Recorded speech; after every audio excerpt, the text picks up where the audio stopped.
All right, let's fucking do it. So this is gonna be in bits and bytes, and it's going to be about aviation industry. This is, about corporate espionage, sabotage, collusion. The usual things. All the intrigue and mystery.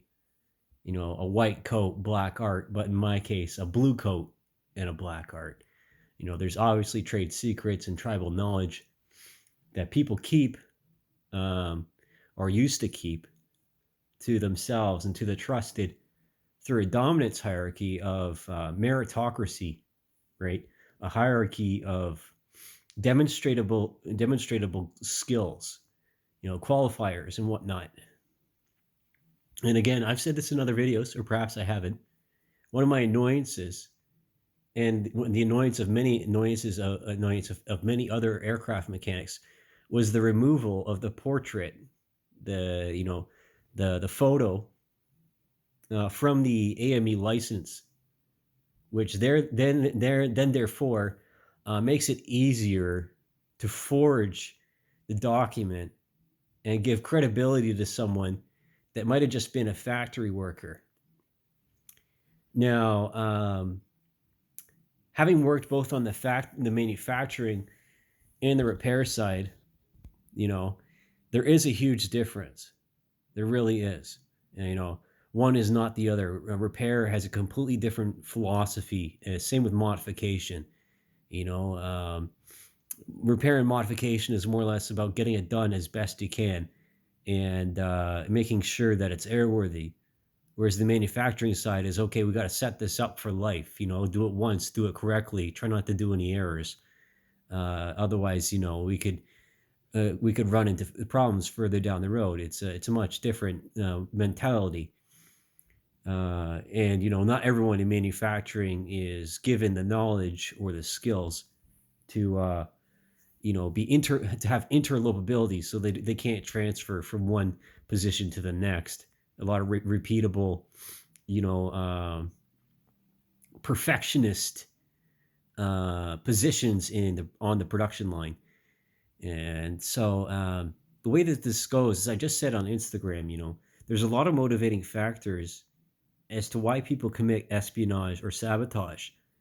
And I've heard stories, especially from the lesser skilled and the less knowledgeable. This is not just a rumor, but someone. It's very easy to sabotage an aircraft upon scrutiny or prosecution for delinquency or reprimand. All these terms used for a negative arrest of behavior. What the fella happened to do was go inside the aircraft out of anger, and he took a wire cutter, a big old chopper, and he cut the wire loom inside the aircraft, the main one. And as far as I know, he was a foreigner. What can I say? He felt that he was entitled to more, or that he wasn't being treated fairly. But the mentality of Canada and North America is very different from other places, and vice versa. Right? We have to examine the cultural differences and account for them, because if we don't, then we're vulnerable to these things. And there's other examples, say with the J-20 and other intellectual property leaking out or being hacked for the F-35 and the F-22, even the F-117, which is now considered obsolete, and the B-2 even. Any of these products that have been produced within the past 25 years and have been modeled digitally. There's precedent and an ease of access for brute force attacks on electronic networks, and not everyone has a very good information security system. Not everyone has the knowledge and the analytical nature that is required for gray hat warfare. Let's put it like that. You have to hire somebody that understands psychology as much as they understand the system in order to do penetrative testing. And the people will keep doing this. They'll keep poking and prodding until they find a weakness. And I'm not one of those people. I'm not intelligent like that. I don't like doing it. Um, I'm too impatient, to be honest with you. Anyways, going forward with this, you understand where this is going. Like, and leaks happen all the time, as it was with this junior army officer in the United States recently, and then also leaks through the War Thunder forum, which has happened more than a couple of times. You know, uh, again, why do people do this? They're unhappy or they're motivated to take down the competition before they can even get off the flight line. And I'm not an expert at this, but I can tell you what I've seen. People will cover up their mistakes and say, "Oh, I did it by accident," and then there's no means of furthering the investigation. I've also been framed as the one who had committed an act of sabotage, and it was only by me taking pictures that I saved my own ass. There's a double-edged sword naturally, and this is why intelligence is so important for national security. And frankly, this is an issue of national security now. It has been, always has been. Where people are foreign agents, even though they say that they're domestic, they have loyalties to elsewhere, and no matter what, you can't prosecute them because it's just oh, that's discrimination, or oh, that's favoritism. You can't go after them. They're a newcomer, or they're a minority, or they're special status. There's a lot of different ways to manipulate the system. And this is the reality of our existence now, because it's done for money, and it's done for power, and it's done for position on the global scale. Again, revenge is a dangerous thing. Excuse me.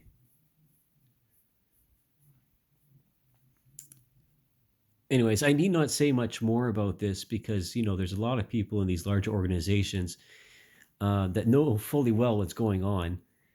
And the larger that an organization is, the easier it is for the weaknesses to be exposed.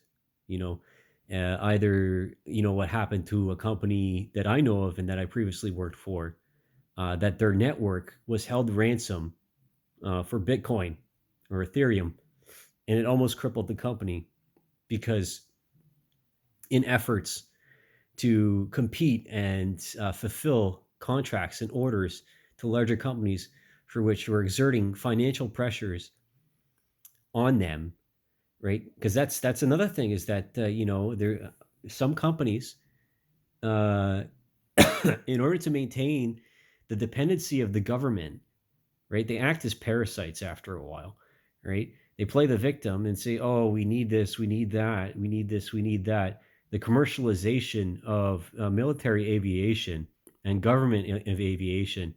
Okay, we can do it better. We can do it for less money. Yeah, but at what cost, right? At what cost? Just displacing the liability doesn't, displace the responsibility. It just, it's extra steps, it's extra hoops. It's what's the word I'm looking for? Willingful blindness, right? Denial, right? Oh, I don't know anything about that. I don't care to know about that. That just seems like more work, and I don't want more work because I'm complacent, I'm lazy, and I'm incompetent. I am not incompetent. And I don't care if I make myself an enemy of the entire industry, because this stuff, it needs to come out.